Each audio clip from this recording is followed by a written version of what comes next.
Anak politisi PKS yang tewas diduga dibunuh di rumahnya dimakamkan hari ini. Setelah selesai diotopsi dan disolatkan, jenazah anak politisi PKS yang tewas di dalam rumah mewahnya dimakamkan di tempat pemakaman umum Makam Balung, Kelurahan Citangkil, Kota Cilegon, Banten. Wakil Bupati Serang Muhammad Najib Hamas dan juga kerabat keluarga korban mengatakan bahwa korban anak yang riang dan penurut kepada kedua orang tuanya. Saat ini keluarga menyerahkan proses hukum kasus pembunuhan putranya kepada polisi. Keluarga berharap pelaku segera ditangkap.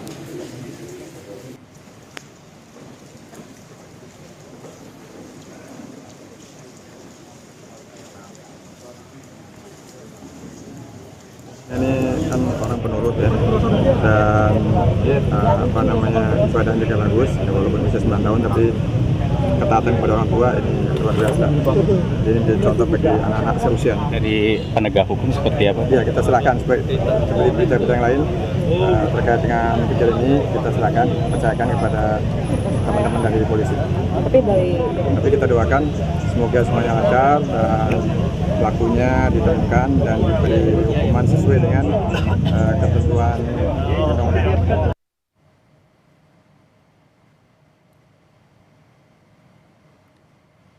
Dari hasil pemeriksaan polisi, diketahui korban sempat menelepon orang tuanya sebelum terluka untuk meminta pertolongan. Korban ditemukan terluka oleh keluarga dan langsung dibawa ke rumah sakit. Namun nyawanya tidak tertolong. Polisi langsung memeriksa CCTV, rumah mewah dan 8 orang saksi untuk mengungkap kasus pembunuhan anak politisi PKS.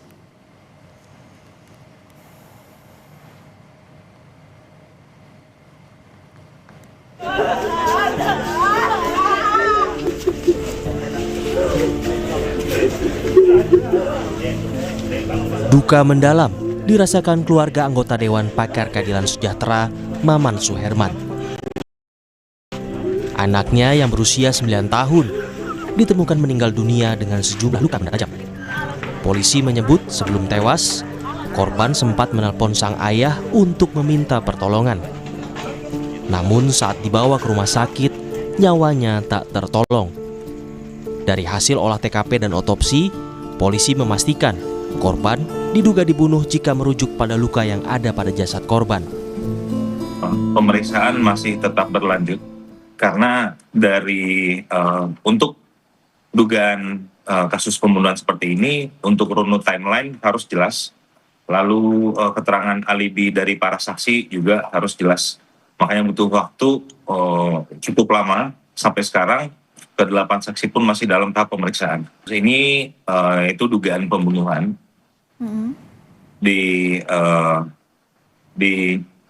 Dapat dilihat dari bagaimana keadaan korban di rumah sakit. Makanya sudah dari Polres Cilegon sudah membuat LP yang mencantumkan dugaan terhadap kasus pembunuhan. Jadi bukan perampokan, begitu Mbak. Saat ini polisi sudah memeriksa CCTV dan mendalami kesaksian 8 orang. Namun polisi belum menetapkan tersangka dalam kasus ini karena masih mendalami kesaksian dan motif pembunuhan. Suherdi, Kompas TV, Cilegon, Banten. Dari hasil olah TKP dan pemeriksaan CCTV, anak politisi PKS diduga tewas dibunuh di rumah mewah. Lantas siapa pelaku pembunuhannya? Lebih lengkap untuk mengungkap kasus dugaan pembunuhan anak politisi PKS, kita terhubung dengan pakar psikolog forensik Reza Indragiri Amril. Selamat petang Bung Reza, kalau dilihat dari kasus ini, dari hasil otopsi dan olah TKP, polisi menyebut ini kemungkinan besar adalah dugaan pembunuhan. Apa yang Anda lihat dari bukti-bukti yang bisa memperkuat dugaan polisi ini? Kalau kita gunakan kata pembunuhan, maka itu bermakna kita merujuk kepada pasal 338 KUHP. Tapi kalau kita terjemahkan dulu ke dalam bahasa Inggris, homicide bermakna meninggalnya seseorang akibat perbuatan orang lain. Meninggalnya seseorang akibat perbuatan orang lain tidak semata-mata akibat pembunuhan, dengan kata lain tidak semata-mata akibat pasal 338. Tapi ada orang yang meninggal akibat perbuatan orang lain, misalnya akibat dalam bentuk penganiayaan, dalam bentuk pengeroyokan, dalam bentuk pembunuhan berencana dan seterusnya yang mengakibatkan bahwa ternyata kemungkinan penggunaan pasalnya menjadi sangat beragam. Karena itu menurut saya memang kita patut berspekulasi nih pembunuhan, tapi sesungguhnya pada tahap sekarang menurut saya akan lebih tepat seandainya otoritas penegakan hukum menggunakan istilah korban meninggal akibat perbuatan orang lain. Oke, karena kemungkinannya masih bisa beragam. Lalu ini kan korban disebut sempat menelpon orang tuanya. Apakah di sini bisa ditelusuri siapa dugaan dari pelakunya? Memahami dari pemberitaan bahwa korban berusia 9 tahun dan mengalami luka yang sedemikian parah dan banyak, boleh jadi orang yang menghabisi korban tidak sungguh-sungguh menjadikan korban sebagai target aksinya. Boleh jadi pelaku mengincar pihak lain yang punya keterkaitan dengan korban, misalnya orang tua korban. Namun karena tidak mungkin melakukan serangan secara frontal terhadap orang tua korban, maka korban dijadikan sebagai objek pengganti atau substitusi. Dengan kata lain, yang ingin saya katakan bahwa antara perilaku dengan motif belum tentu linear. Bahwa sekali lagi, belum tentu orang yang menghabisi korban adalah orang yang sungguh-sungguh punya kepentingan bagi meninggalnya korban. Tetapi pihak yang menjadi pihak kepentingan si pelaku adalah pihak lain, namun karena tidak bisa mencapai pihak tersebut, maka dicarilah pihak pengganti yang dalam hal ini adalah korban. Pertanyaan, kenapa korban yang satu ini dijadikan sebagai substitusi? Ya karena hitung-hitungan di atas kertas, anak-anak memang termasuk dalam kelompok yang rentan menjadi korban kejahatan. Lemah secara fisik, lemah secara psikis, dan juga mungkin lemah secara sosial. Ya, Bung Reza, jika Anda menyebutkan bisa jadi ini korban adalah substitusi pengganti, apakah ada kemungkinan besarnya bahwa pelaku merupakan orang dekat atau orang yang kenal dengan keluarga korban? Tentu harus dilakukan pemeriksaannya oleh pihak kepolisian, tetapi saya membayangkan bahwa sang pelaku memiliki akses ke rumah tersebut, kemudian bisa memperkirakan kondisi di dalam rumah tersebut seperti apa, mungkin anak dalam kondisi tidak terjaga atau sendirian saja. Nah, penalaran-penalaran semacam itu dan perbuatan sedemikian rupa, hitung-hitungan memang kemungkinan dilakukan oleh orang yang sudah mengenal kondisi atau situasi rumah dan keluarga pemilik rumah tersebut.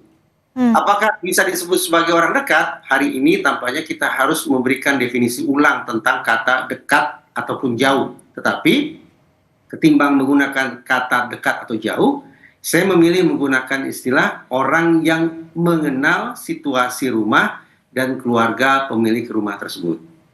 Kalau kita lihat background dari keluarga ataupun orang tua dari korban ini yang merupakan politisi juga, apakah ada kemungkinannya ini berkaitan dengan pekerjaan dari orang tua korban? Sebagaimana saya katakan tadi, saya tidak membayangkan bahwa ada anak kecil berusia 9 tahun yang memicu orang lain untuk melakukan kekerasan yang sedemikian ekstrim, melakukan penusukan hingga puluhan.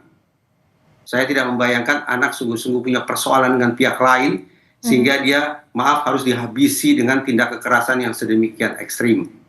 Karena itu, saya berspekulasi bahwa adakah kemungkinan bahwa sang pelaku tidak sungguh-sungguh punya kepentingan dengan korban, tetapi dengan pihak lain yang memiliki keterkaitan atau hubungan dengan korban. Siapa itu? Yang paling dekat adalah keluarga korban.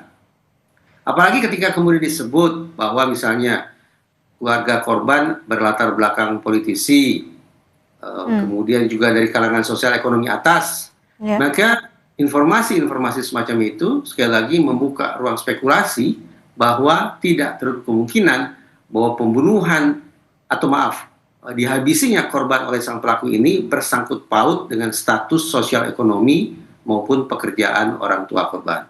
Baik. Terima kasih atas perspektif dan insight dari psikolog forensik Reza Indragiri di Kompas Petang sore ini. Terima kasih, Bung Reza.